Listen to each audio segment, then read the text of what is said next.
Okay, so we're going to try something a little different here. I'm going to try to explain and illustrate to you the policy of cap and trade. You should have already read about it, okay?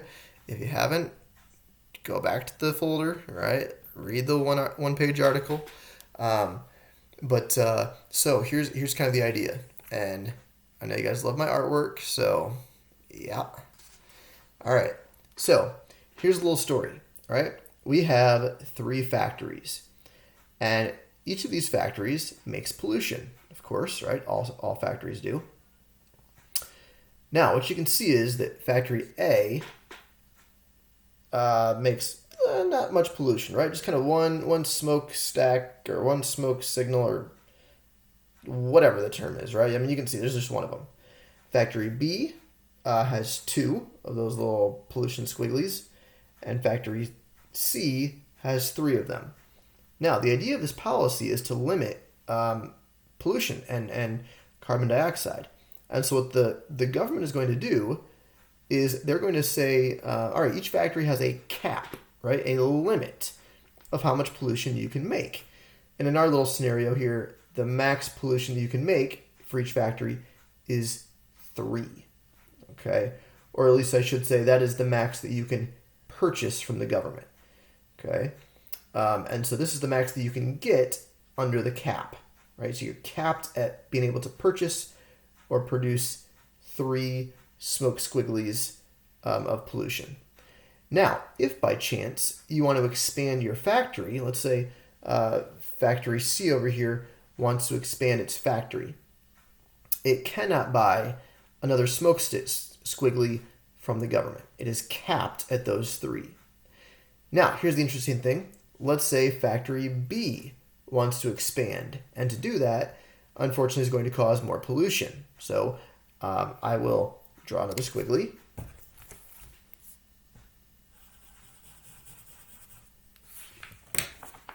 Oh yeah, that one's even more beautiful.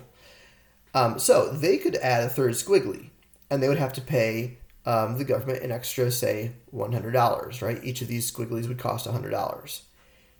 So that's the cap, right? Here's the trade part. Good old factory A over here, either they make something that doesn't pollute very much, or they've spent some money and they're much more efficient and they just don't cause nearly as much pollution. So they actually have, though, 2 smoke squigglies that they could purchase from the government and then trade or sell to other factories who might want them. Okay? And of course, they could charge more than they paid for them. So let's say factory A purchases another smoke squiggly for $100.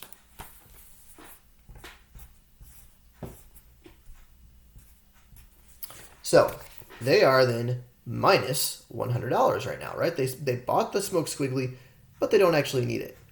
But let's say factory C over here. Remember, we said they're capped at 3. They can't go above 3 in terms of purchasing from the government. But they could buy another smoke squiggly from factory A. And so factory A might say, hey, we'll give you another smoke squiggly, but you need to pay us $200. Well, factory C has no choice. So they go minus $200. But again, they're expanding, right? This might help them to sell more products. So it might be worth it to them, but it's going to cost them. And now factory A is plus $200.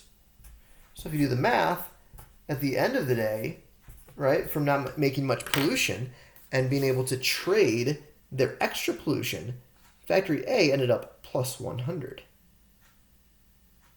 Now, this is how the policy works, right?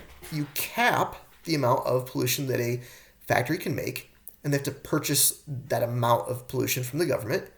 And then if they want to have more than that, they have to purchase it from other companies. But those other companies, of course, are going to gouge them and make a bunch of money off of it. And so your company is encouraged to be efficient, to not make much pollution, to find new ways and new technologies to limit pollution so you can maybe sell your extra to other companies. I mean, it's a decent idea. Now, the problem is that it, of course, impacts you and me. right? And by that I mean,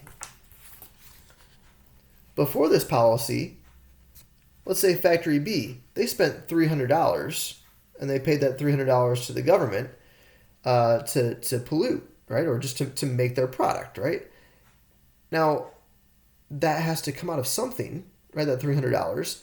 So, of course, company B charges enough to get that $300 back. So maybe they're making staplers. They charge enough for each stapler to make sure that they make that $300 back. But that's an extra cost that they didn't used to have before the policy of cap and trade. So what happens to their prices? They go up. Because, see, cap and trade is an indirect tax. When you tax factory B in this manner, they are going to pass it on to the customer, you and I. Or factory B might outsource, or they might lay some people off. Or, yes, they might find ways to make less pollution, but that's only one route that they could do. And so, see, this policy affects you and I, because since it's an indirect tax, you and I are actually the ones paying for these companies to pollute, right? Either through lower wages to you and I, or through higher prices, or through layoffs, or through outsourcing. And so I'm not saying that you have to then say, well, we shouldn't even try to solve global warming. I just want you to realize that as we attempt to solve it, there is a ripple effect as these things begin to take effect. Okay, and so that's what's what cap and trade is, and how it very much indirectly affects the way you and I operate as customers and as employees.